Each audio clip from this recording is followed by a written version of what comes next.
buralıyım. Merkezden mi oturuyorsun? Merkezdeyiz. İçerilerinden mi? Yok merkezde oturuyoruz. İyi Allah yardımcı olsun. Nasıl pazarda iş var mı? Allah pazar yani pandemiden dolayı yani idare her yerde öyle. Burada öyle. Yapacak bir şey Çorbayı yok. kaynatıyor mu bari? Efendim? Kaynat. Tencerede sıkıntı yok. İyi Allah yardımcı olsun. Yapsın. Bunu bizim çalışmamız lazım. Ben o arkadaşlara da birkaç tane en azından kapalı semt pazarı mı yapacağız veya nasıl istiyorlarsa onun üzerine bir şey yap, birkaç tane yapalım hatta. Yani sadece pazar başlarıyla da bir araya gelmemek lazım. Bizim buradaki esnafla da bir araya gelmek lazım. İşte Boğaz Metro'nun orada bir yer çok güzel. Bir tane de ama şu İpek Yolu Caddesi'nin altında bir yer neresi olabilir ona bakalım. Şu şeyi beğenmedim burada. Yok efendim. Milli Eğitiminin karşıdaki yer. Bugün pazardayız. Bu baştayız. Yarın yolun karşı yolundayız. Bir çalışalım.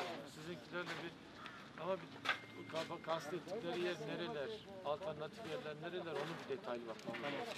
Kaç yıldır bu işi yapıyorsun? Tabii 50 sene. Ben yiyorsun zaten 50 sene. Yine bu iş yapıyorum, başka da bir şey yok. Allah yardımcı olsun. Allah bereket versin. Allah razı olsun. Allah yardımcı olsun. Selamünaleyküm. Kolay gelsin. Ama 10 dönümlük bir yere de burada kapalı bir su pazar. Görüşürüz. Sağ olun. Hocam selamünaleyküm. Kolay gelsin. Buradan tut ta aşağı kadar su götürüyor hocam. Yani geçen hafta yağmur verdi biz açmadık. Gün içinde açamadık. Yani bize bunu yani geçen gün Sokak sokak es diyorum.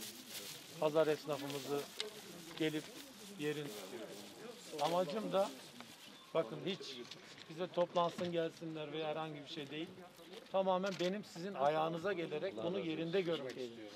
Arkadaşlar ne istiyorsunuz? Problemleriniz ne vesaire vesaire. Herhalde bazı yerlerde su birikintisi oluyormuş. Onu bizim fen işleri bakacağız. Kapalı pazar yeri istediler. O konuda ne diyorsunuz? Nereye yapabiliriz? Veya kapalı pazar yeri yaptığımızda siz bütün gün orayı doldurabilecek misiniz? Yapsanız çok güzel olur. Şimdi şöyle kapalı alanlarda yani işlek yerler önemli Sayın Valim. Şimdi mesela diyelim açık bir alan var, geniştir diyelim. Ama orada bir mevki, oranın pazar kurmasına bir anlam yok. Yani eğer öyle bir şey yapılacaksa Sayın Valim, yani böyle yerler, işlek yerler, öyle yerler önemli değil. Yoksa pazarın asas sistem şeyi bu. Milli Eğitim Müdürlüğü var. Şeker fabrikası falan var. Mesela oranın orası boş. Oraya yapsak olmaz mı? Çuaz Petrol'ün orayı çok olur demişsiniz. Çuaz Petrol'ü biliyorsunuz değil mi? Evet. Orası güzel olur. Orası güzel.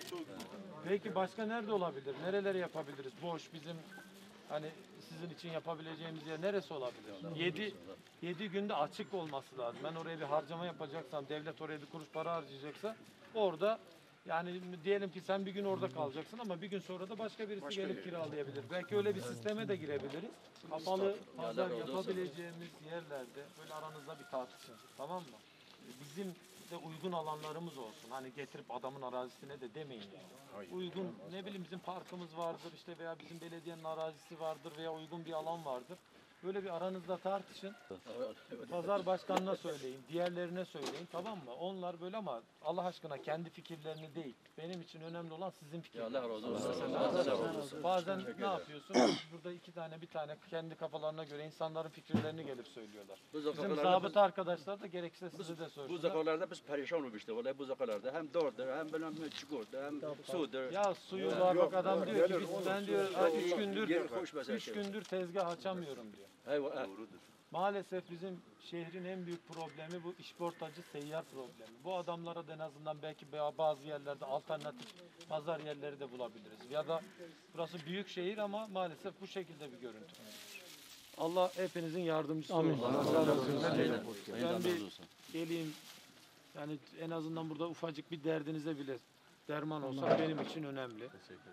Onu bilmenizi, samimi olduğumuzu bilmenizi istiyorum. Yok, bizim için çok büyük bir Konuşmayı şaka gibiysen. Yani çok güzel iyi konuşuyor. Yo Allah razı olsun. Yani bizim için bunu bilin. Biliyoruz, Başkandır bilmem nedir. Ben kendim dahil o değil. Bizim burada en önemli değer verdiğimiz insan esnafımız, sizlersiniz. Bunu bak samimiyetle inanarak söylüyorum.